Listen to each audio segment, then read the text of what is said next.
I've been playing Fortnite now for the last week or so. I never was a Fortnite player. I tried it a couple of times, couldn't get into the building, but obviously they have the no build mode now.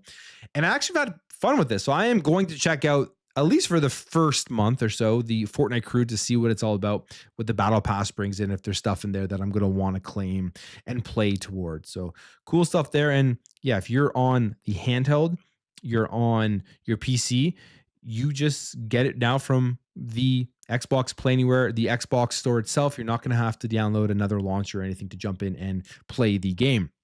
One of the big games that did land on Xbox this year is Helldivers 2.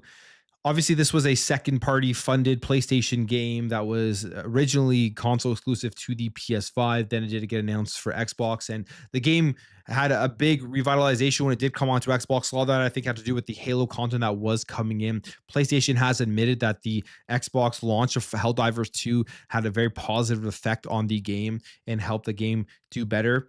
Now, we also have this year the CEO of Arrowhead saying that Helldivers 2 on Xbox specifically helped give players what they want, saying this: for us, it made a lot of sense, and players have been clamoring for Xbox since day one. It's gone really well. We timed it with the release of some Halo ODST content, which was another highly requested fan feature. And it turns out if you give the players what they want, they will be happy.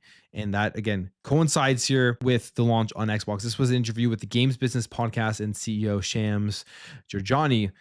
So will we see more stuff like this happening? Will we see more live service PlayStation games, multiplayer games landing on Xbox? I think a lot of them will be day one. There have been rumors swirling around that have gone back and forth based off of what Jess Corden had said on the Xbox 2 podcast, but then clarified that you can't really take any stake in his discussion and speculation on the PlayStation side of things. But the rumor is now that they potentially are pulling back from the single player experiences going to PC, and they're going to focus more on the multiplayer and the actual live service games. I don't see that happening. I think if anything, PlayStation is looking at their numbers, and the reality is they're going to get a lot of money for putting their games on PC, especially if they start launching all of their games day one on PC. I think what's happening potentially at PlayStation right now is they are in the midst of creating that PC launcher, and they want to get their games out onto PC day one, but they just don't want to do it via Steam. They don't want to have to pay any cut to Steam. They want 100% of the cuts.